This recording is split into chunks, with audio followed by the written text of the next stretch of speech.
Бир топ эле жыл болуп бартат эми акыркы дегенде де болбойт го. Эми биздин мамлекетте өзгөчө ушул борбор шаарда анан бизде бар жеке менчик медициналык борборлор, мекемелер көбөйдү да, аябай көбөйдү. Анан акчалуулар албетте ошоко барып атышат жакшы деп. Акчасы жоктор өкмөттүк ооруканаларга келет. Бирок айырма чоң да, айырма чоң. Кээ бирле ушул өкмөттүк эле оорукананы жакташат. Акчасы барлар деле жоктор. Кээ бири болсо ошол эле жанагы жеке клиникаларды жакташат да. Эми сиз илимий да жагынан да чоң тажрыйбаңыз бар, бул иш жагынан да тажрыйбаңыз бар. Эми ушуну ажыратып бир жакшылап айтып берсеңиз. Бул заманга байланыштуу иштер болуп атат, заманга. Бирок бизде Кыргызстанда аша чапкандык бар. Мисалы, мына биздин министрибиз Алымкадыр Саадинович азыр текшерип атпайбы? Бир канча 200-300ге жакын клиникаларды жаптым деп атпайбы? Ошонун бардыгы эч кандай лицензиясы жок, же специалисттери жок, же ошо шарты жок, иштешип аткандарды карабайсыңар. Незаконный да. Эми ошого арзаныраак деп чакырышат.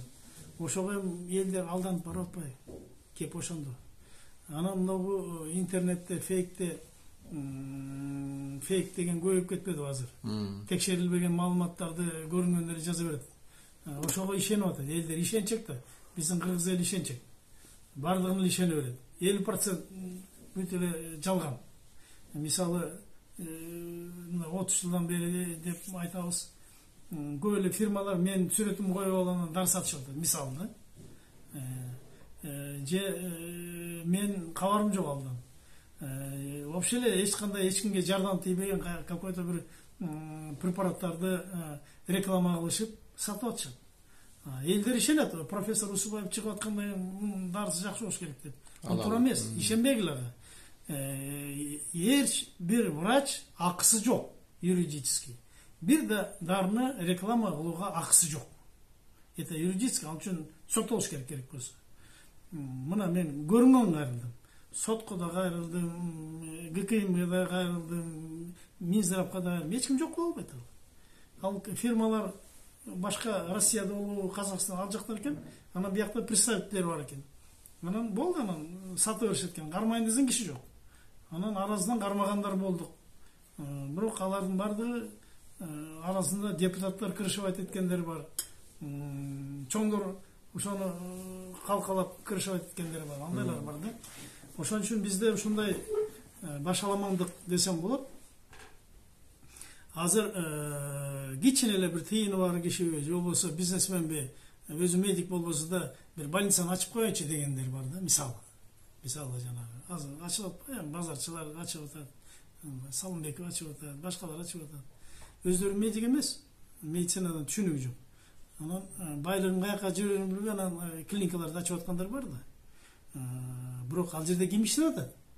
Специалисттер тандаш керек. Жакшы специалисттер. Ошол клиниканы уят кылбаган специалисттер иштеш керек. Лицензиясы бар, опыту бар, авторитети бар кишилер иштесе, ошол жеке менчик клиникалардын авторитети көтөрүлөт. Бизде баары эле жаман дей бербейм, арасында жакшылар бар, конечно. Бирок көбүнчө алар мындайча айтканда коммерциализация болуп кетти да, коммерция болуп кетти. Азыр ден соолукту коммерция кылып алышты да, мындайча айтканда. Бул азыр көрүнгөн эле бааны кое беришет алар, частный клиникалар. Мындай элдин шартына карата ойлош керек да. Мисалы, бул жерде эл примерно ушунча төлөй алат деген орун. Агыр асмандын башын коюп коет. Ошол бул жактагы бир урологиялык орун операциясы менен тигил жактагын салыштырып айтсаңыз. Мисалы, жеке менчик бир эки клиника бар бизде. Ошондой рекламалар эле күчтүү да, алардын рекламалары күчтүү. Анан реклама жасап анан элдер чыгат. Жөнө ташын талкуулаш үчүн бир 140 миң, 150 миң, 200 миңге чейин алышат. 200 миң. Мына бизде уролог илим борборунда ошолор бекер эле жазылат. 200 миң төлөп эле ошол жокту бир 30 миң, 40 миң жана майда чүйдөсүнө кетиши мүмкүн байы. Бирок бияктан бекер жазалып атпайбы. Еще плюс биздин специалисттер бир баш бийик турат, мындайча айтканда. опыты жагынан да, илими жагынан да, билими жагынан да. Анан элдер ошо туура эмес направление алып алат да. Аны частный эле жакшы экен ошо барайын. Ал туура эмес. Ошон үчүн прежде чем барарда эми элдин өзүнүн иши каяка барар. Алар өздөрү билет.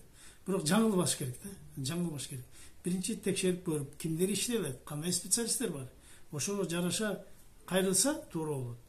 Анан эми абдан эле бай кишилер деп атасыңар, бай кишилердин көбү азыр чет мамлекетке кетип атат. Якты карабай. Кыргызстанга дарыланбайт алар. Депутаттар, министрлер алар кайда кетип атат? Чет мамлекетке кетип атат.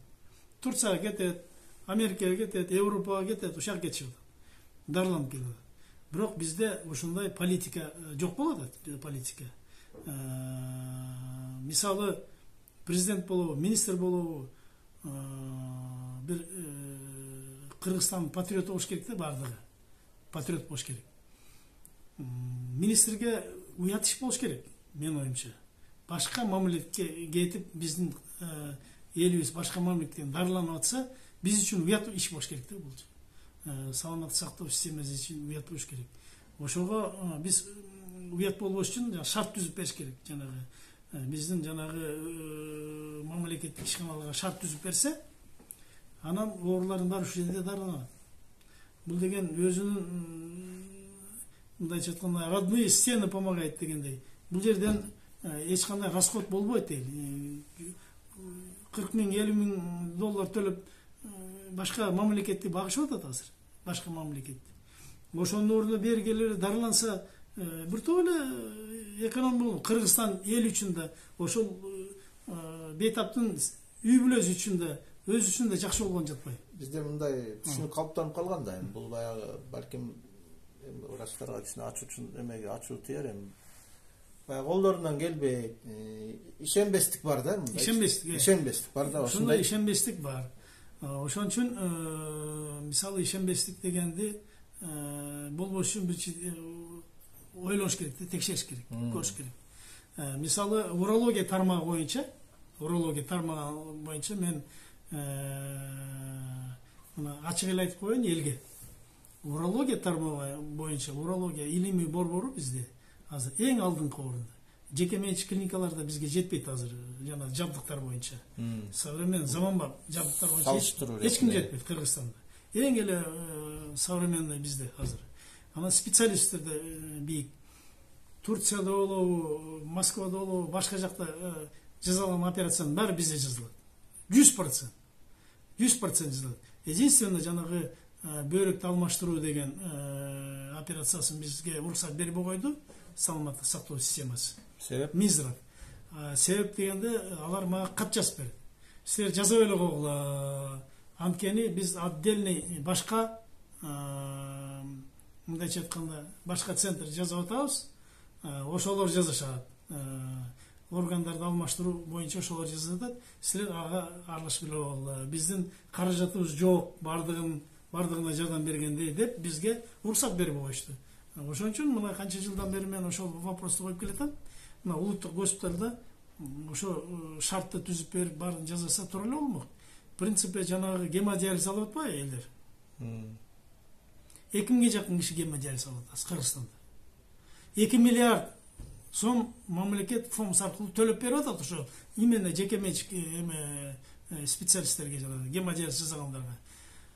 Самый страшный ошо гемодиализ жасаган центрлердин бардыгы мындайча айтканда сабатсыз и мындай некачественный гемодиализ жасап атат да. Солордун көбү жеке менчиктер да. Бүт эле жеке менчик, 100% жеке. Батыралиев министр болуп келгенде баарын частный кылып салбады. Ошол туура эмес деп ойлойм. Мен оюм боюнча ал туура эмес.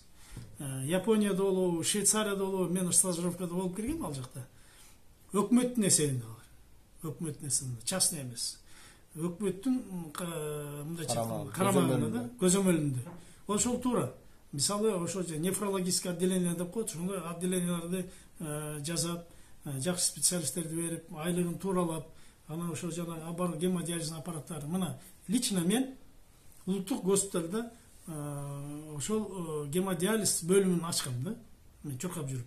Бул арзаныраактагы сапаттуураакта болмок. Сапаттуураакта болот. Гемодиализ бөлүмүн ачкам, нефрология бөлүмүн ачкам. Мурда жок эле мен келгенге чейин. Анан ошону ачып, Анан биз күнүгө обход жасап, ошо гемодиализ алып аткан ооруларды көрчүбүз да. Консультация жасап, кандай жасалып атат гемодиализ, анализи кандай болуп калды, бир эле бөйрөк эмес, башка патологиялар кандай болуп атат ошо ичинен. Ошонун баарын мындайча айтканда комплекс түрдө караш керек. Частныйда аны карабайт да. Аны болду гемодиализ автоматически кан алмаштырып 1-2 саат айдайт болду. Анан жанагы гемодиализ алган оорулар өлбөш керек чынында. Чынында өлбөш керек. А бизде өлүп атат. Эмне үчүн дегенде, мен оюмча гемодиализ жасаган балдар тармасын, бирок качественный гемодиализ болбой атат. Мисалы, аппарат германский или французский аппарат. Диализатор китайский. Пожалуйста. Частниктерге, жеке менчиктерге алар канчалык арзан расходный материал болсо, им выгодно же. Арзан алат да. Фирменный албайт. Китайский алат, пакистанский алат, индийский алат. Пожалуйста. Аппарат жакшы, диализатор начар. Кеп ошондой болот го.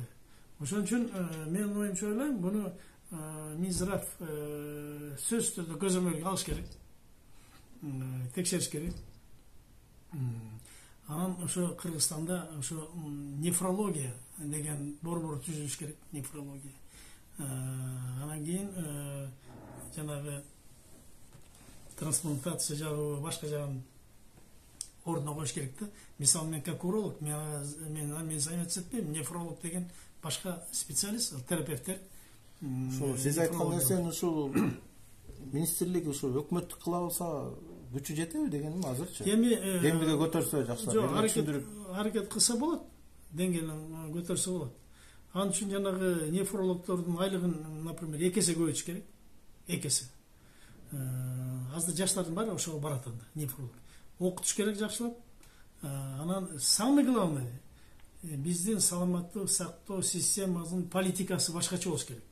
Бул профилактикалык жолго өтүш керек да. Жанагы башында биз сүйлөшкөндө жанагыдай ар кандай нерседен сактануучу жанагы оорутпаш керек да бизде, профилактика.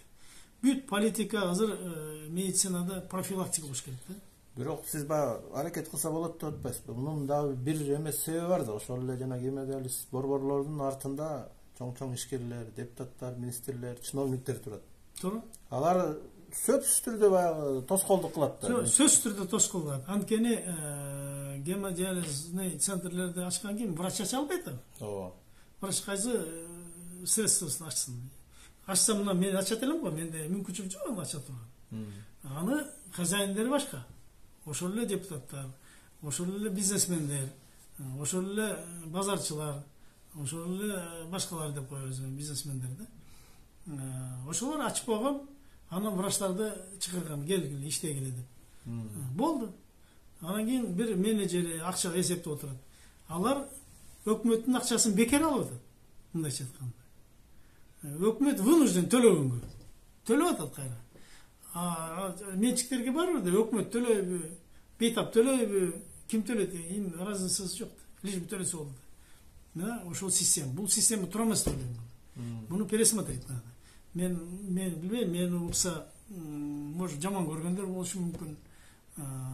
Саламаттык сактоо азыркы министр Бейшеналиевке деле Амкан Саидович деле айтып коем мен. Бул тармакты сөзсүз түрдө көзөмөлүнө алыш керек. Ошо нефрология тармагын. Ошондо оңолот да. Эмесе барган сайын бул начар жакка кетип атат да. Жана профилактика жолун оңдобосо барган сайын жаштар, инвалидтер көбөйөт да. Ошол эле 2000 жакын киши бүт эле инвалидтер. Ошонун канчасы кайтыш болуп атат. Жап-жаш туруп инвалид болуп калып атат өмүр бою. Эчтеке жумушка жарабай. Гемодиализ алып жүрсө кайдаган инвалид. Анан инвалидтерди баарын караш үчүн ким? Өкмөткө бул каражат бөлүп бериш керек. Өкмөткө мындайча айтканда бул үй бүлөгө да, өкмөткө да, Минздравга да бардыгына зыян болот атпайбы? Бул деген туура эмес иш болот. Айланып келип эле зыян болот. Ошон үчүн ошонун баары келип чыкпаш үчүн биз профилактикалык жолду оңдошубуз керек. Мисалы реформа здравоохранения деп коебуз. Көрүнгөн баары реформа кылабыз деп жүрөт. Реформада результат жок. Результат жок. 30 жылдан бери реформа. 30 жылдан бери 2 миллиард доллар израсходовали зарубежный акчаларды алып. Результат жок. Кайра разрушили мындайча айтканда да, баарын талкуулашты. Ошон үчүн азырдагыда кеч эмес. Азырда ошо международный проекттер менен иштеп, бүт болгон күчтүн баардыгын жанагыдай профилактикалык жолго жумшаш керек. Ошондо оору азаят. Анан өкмөт жанагыдай бүт ишкер болобу баары жанагы мына строгий милдеттендириш керек баарын жанагы сактануу боюнча жанагы жаман шарттардан сактануу боюнча ошо шарттарын түзүлгөнгө мындайча айтканда заставить этиш керек. Ошондон анан айланып келип, анан результатыбыз жакшы болот. Ошондо оорулар азаят, тез түрдө азаят. Реформа деген мындай түшүнүгүм бар менин. Реформа деген бир главврачты алып, экинчи главврачты окугандан реформа эмес это. Это не реформа. Реформа дегенден оору азайыш керек. Реформа деген ким жакшы реформа жасаса, сөзсүз түрдө баланын өлүмү азайыш керек, эненин өлүмү азайыш керек, жанагы оорулардын азайыш керек, бүт эле оорулар азайыш керек. Көрсөткүчтөр азайыш керек. Анан жанагы ооруканалардын шарттары оңолуш керек. Анан ошонун баары айланып келип, результат бул реформа. Туура реформа да.